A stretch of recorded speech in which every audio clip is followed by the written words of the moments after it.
अस्सलाम वालेकुम जी। मैं हूं आपका होस्ट चौधरी फाज और आप सबको वेलकम कहता हूं। नाज़रीन, आज सेकंड ओडीआई खेला गया पाकिस्तान और न्यूजीलैंड के माबैन, और फॉर्मेट भी हमने देखा चेंज हुआ, वेन्यू भी चेंज होते गए, रिजल्ट सेम वही आता रहा। आज न्यूजीलैंड ने 84 रन से पाकिस्तान को शिकस्त दे दी।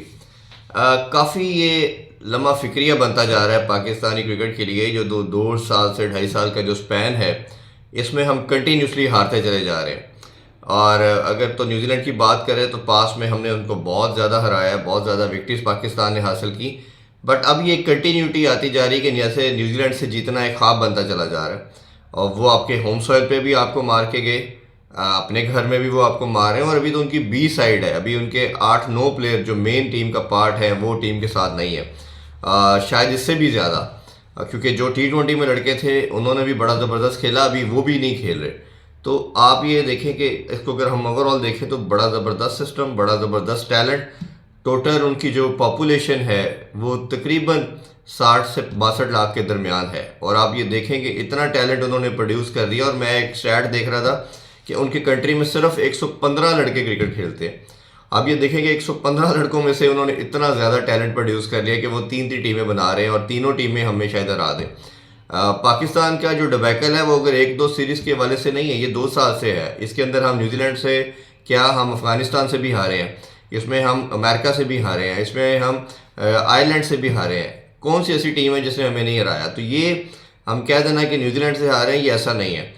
प्रॉब्लम ये आता है कि ये लड़के जो आपको पिछले 5-6 साल से सर्व कर रहे थे, इन सारों का ओवरऑल डिक्लाइन शुरू हो गया है। वो एकदम से क्यों हुआ है, क्या रीज़न थी? एक तो मैं हमेशा बात करता रहा, कप्तानी का बैटल था जिसकी वजह से ग्रुपिंग हुई टीम के अंदर, वो फ़र्क पड़ा। बट उसके अलावा भी कई फैक्टर हैं जिस पे हम आगे भी बात करते आए हैं, मज़ीद भी बात करेंगे। बट अगर आज के मैच के वाले से बात करें तो पाकिस्तान ने टॉस जीत के जो है बॉलिंग का फ़ैसला किया। ओवरकास्ट कंडीशन थी और ठीक फ़ैसला था उस लिहाज से।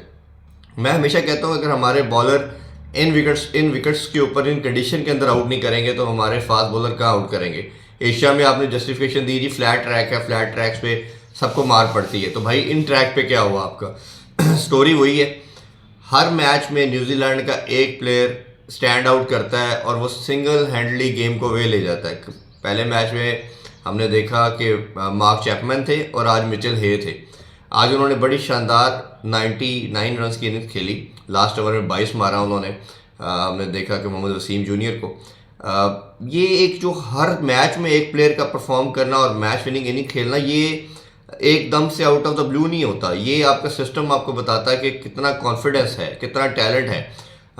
T20 में भी ऐसे था, कभी टिम शेफर्ड कर रहा है, कभी फिन एलन कर रहा है, कोई एक XYZ आता है और वो सिंगल हैंडली मैच को वे ले लेता है। एक T20 में हमारा भी हसन नवाज साहब चले, बाकी 4 मैचेस में उनका टोटल फेलियर नज़र आया। इन कंडीशन के अंदर भी आज वही स्टोरी थी कि हमने न्यूजीलैंड के 106 पे 4 आउट कर लिए, 132 पे हमने 5 आउट कर लिए, और लास्ट 20 ओवर के अंदर 30 ओवर हो चुके थे, फिर हमने लास्ट 5 विकेटों से तकरीबन 100-150 के करीब रन्स करवा लिए, उससे भी ज़्यादा, और उनके सिर्फ 4 खिलाड़ी आउट कर पाए। और टेल ने इतने रन बना दिए, मिचेल हे जो उनका विकेट कीपर बैटर है, उनके साथ टेल ने इतने रन बना दिए।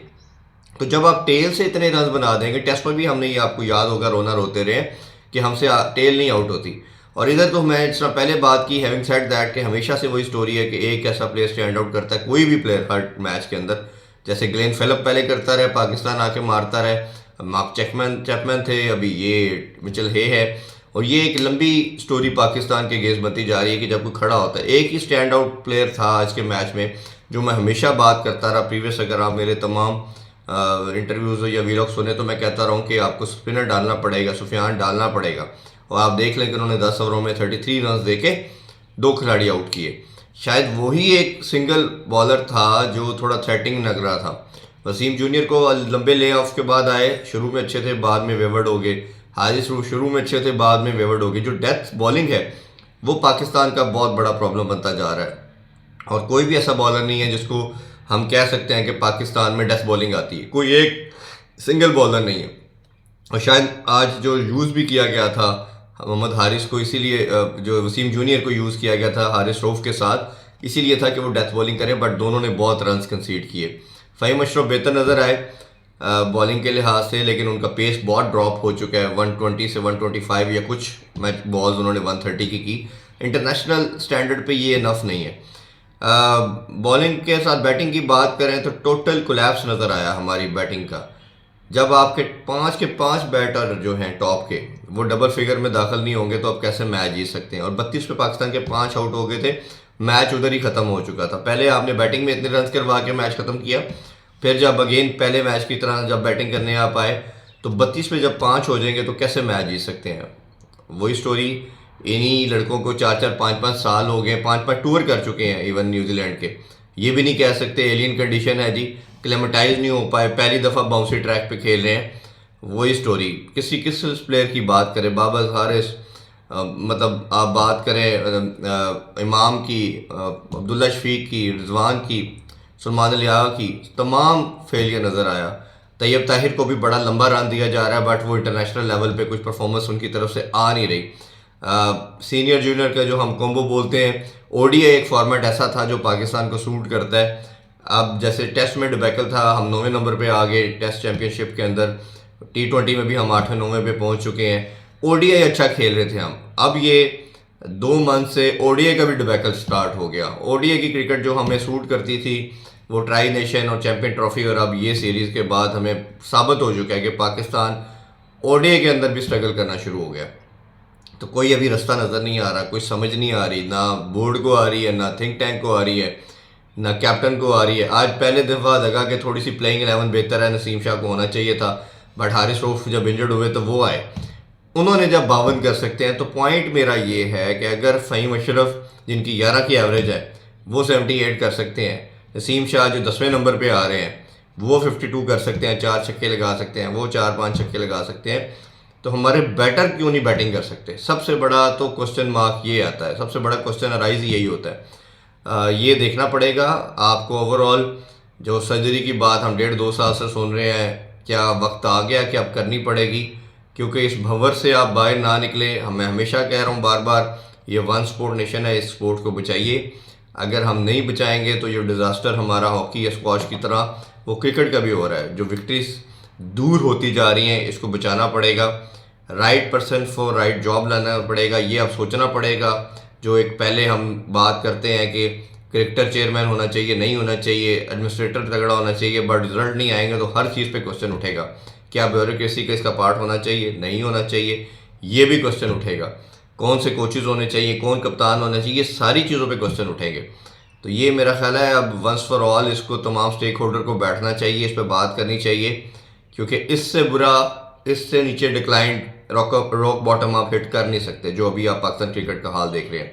तो मेरा ख्याल है कि वेकनिंग कॉल उठ जानी चाहिए, हो जानी चाहिए, बड़ा देर पहले, साल पहले सब कुछ हो जाना चाहिए था। बट अब this is the last moment, क्योंकि आपके पास 1-2 मंथ का स्पैन है। PSL चल रहा है, PSL के बाद फिर ओबियसली बांग्लादेश ने पाकिस्तान आना है, और फिर अगेन आपकी बहुत क्रिकेट है, एशिया का 20 साल है। तो ये पाकिस्तान के पास टाइम है कि बैठ जाए, सब खड़े हो जाएं, सोचें समझें और फिर आगे चलें। Otherwise result could have been different. ये इससे भी वर्स हो सकता है, या आपको क्वालिफाइंग राउंड, जैसे लड़कियां अभी क्वालिफाइंग राउंड खेल रही हैं वर्ल्ड कप के लिए, ये मुझे लग रहा है कि शायद पाकिस्तानी मेन क्रिकेट टीम जो दुनिया में राज करती आई है 5-6 डेकेड, उसके लिए भी ना खेलना पड़ जाए। दुआ करते हैं जी पाकिस्तान में स्पोर्ट्स अच्छी तरह फ्लरिश करे, दोबारा क्रिकेट अपनी ग्लोरी वापस हासिल करे। आपसे इजाज़त चाहेंगे जी। अल्लाह हाफिज़, पाकिस्तान जिंदाबाद।